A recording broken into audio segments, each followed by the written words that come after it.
ಇನ್ನು ವಕ್ಫ್ ನೋಟಿಸ್ ವಿರುದ್ಧ ಬಿಜೆಪಿ ಏನೋ ಹೋರಾಟವನ್ನ ಮಾಡ್ತಾ ಇದೆ.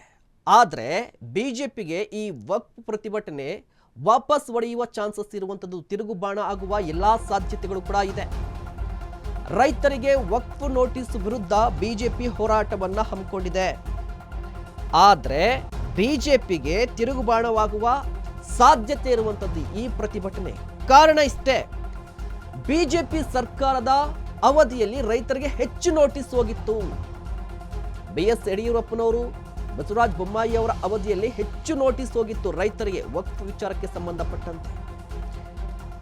ಬಿಜೆಪಿ ಸರ್ಕಾರದ ಅವಧಿಯಲ್ಲಿ ಬರೋಬ್ಬರಿ 1775 ನೋಟಿಸ್ಗಳು ಹೋಗಿದ್ದು. ಆದರೆ ಕಾಂಗ್ರೆಸ್ ಅವಧಿಯಲ್ಲಿ 1201 ನೋಟಿಸ್ಗಳು ಹೋಗಿದೆ. ವಕ್ಫ್ ಆಸ್ತಿ ಸಂರಕ್ಷಣೆಗೆ ಡಿಸಿಗಳಿಗೆ ಸೂಚನೆಯನ್ನು ಕೊಟ್ಟಿತ್ತಂತೆ ಸಮಿತಿ. ಈಗ ನೋಡಿ, ರಾಜ್ಯದಲ್ಲಿ ಸಾಕಷ್ಟು ಸದ್ದು ಮಾಡ್ತಾ ಇರುವಂಥದ್ದು ಇತ್ತೀಚೆಗೆ ವಕ್ಫ್ಗೆ ಸಂಬಂಧಪಟ್ಟಂತೆ ರೈತರಿಗೆ ನೋಟಿಸನ್ನು ಕೊಟ್ಟಿರುವುದು. ರೈತರ ಜಮೀನಿನ ಪಹಣಿಯಲ್ಲಿ ವಕ್ಫ್ ಬೋರ್ಡ್ನ ಉಲ್ಲೇಖವಿದೆ. ಇದನ್ನ ವಿರೋಧಿಸಿ ಬಿಜೆಪಿಯ ನಾಯಕರು ಪ್ರತಿಭಟನೆಯನ್ನ ಮಾಡ್ತಾ ಇದ್ದಾರೆ. ಆದರೆ ಈ ರೀತಿಯಾಗಿ ನೋಟಿಸ್ ಕೊಟ್ಟಿದ್ದು ಕಾಂಗ್ರೆಸ್ ಏನಾ? ಅಲ್ಲ, ಬಿಜೆಪಿ ಕೂಡ ಕೊಟ್ಟಿತ್ತು. ಇದು ವಾಪಸ್ ಹೊಡೆಯುವ ಸಾಧ್ಯತೆ ಇರುವಂಥದ್ದು ಬಿಜೆಪಿಗೆ. ಬಿಜೆಪಿ ಅವಧಿಯಲ್ಲೇ ವಕ್ಫ್ ನೋಟಿಸ್ ಆರೋಪ ವಿಚಾರಕ್ಕೆ ಸಂಬಂಧಪಟ್ಟಂತೆ ಬೆಂಗಳೂರಲ್ಲಿ ಗೃಹ ಸಚಿವ ಡಾಕ್ಟರ್ ಜಿ ಪರಮೇಶ್ವರ್ ರಿಯಾಕ್ಟ್ ಮಾಡಿದ್ದಾರೆ. ಯಾರೂ ಸತ್ಯವನ್ನ ಹೆಚ್ಚು ದಿನ ಮುಚ್ಚಿಡಲು ಆಗೋದಿಲ್ಲ, ರೈತರಿಗೆ ನಾವು ನೋಟಿಸ್ ನೀಡಿದ್ದೇವೆ ಎಂದು ದೂರಿದ್ರು. ಕುಮಾರ್ ಬಂಗಾರಪ್ಪ ಅಧ್ಯಕ್ಷತೆಯಲ್ಲಿ ಸಮಿತಿಯನ್ನ ಮಾಡಿದ್ರು. ಸಮಿತಿ ಮಾಡಿ ರೈತರಿಗೆ ವಕ್ಫ್ ನೋಟಿಸ್ ಜಾರಿ ಮಾಡಿದ್ರು. ಆದರೆ ಬಿಜೆಪಿಯ ಅವಧಿಯಲ್ಲಿ, ಈ ಹಿಂದೆ ಬಿಜೆಪಿ ಇತ್ತಲ್ವಾ, ಆ ಅವಧಿಯಲ್ಲಿ ಬರೋಬ್ಬರಿ 2900 ಎಕರೆ ನೋಟಿಸ್ ನೀಡಿದ್ರಂತೆ.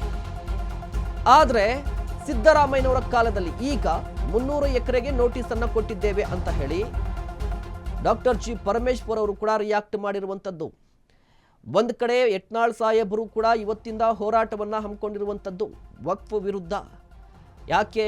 ರೈತರಿಗೆ ನೋಟಿಸ್ ಅನ್ನ ಕೊಟ್ಟಿದೆ, ರೈತರ ಪಹಣಿಯಲ್ಲಿ ವಕ್ಫ್ನ ಉಲ್ಲೇಖವಿದೆ ಅಂತ ಹೇಳಿ ಈ ಹೋರಾಟವನ್ನು ನಡೆಸ್ತಾ ಇರುವಂತಹ ಬಿಜೆಪಿಗಳಿಗೆ ಕಾಂಗ್ರೆಸ್ ನಾಯಕರು ಶಾಕ್ ಅನ್ನ ಕೊಡ್ತಾ ಇದ್ದಾರೆ. ಏನಪ್ಪಾ ಅಂತ ಹೇಳಿದ್ರೆ, ಈ ಹಿಂದೆ ಬಿಜೆಪಿ ಅಧಿಕಾರದಲ್ಲಿತ್ತಲ್ವಾ, BS ಯಡಿಯೂರಪ್ಪನವರು, ಅದೇ ರೀತಿಯಾಗಿ ಬಸವರಾಜ ಬೊಮ್ಮಾಯಿ ಅವರು, ಆ ಸಂದರ್ಭದಲ್ಲಿ 1775 ನೋಟಿಸ್ಗಳನ್ನು ಕೊಟ್ಟಿತ್ತು ಬಿಜೆಪಿ ರೈತರಿಗೆ.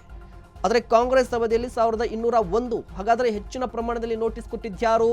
ಬಿಜೆಪಿ. ಆಗ ನೋಟಿಸ್ ಕೊಟ್ಟು ಈಗ ಹೋರಾಟ ಯಾವ ಲೆಕ್ಕ ಅಂತ ಕಾಂಗ್ರೆಸ್ ನಾಯಕರು ಕೂಡ ಪ್ರಶ್ನೆಯನ್ನ ಮಾಡ್ತಾ ಇದ್ದಾರೆ.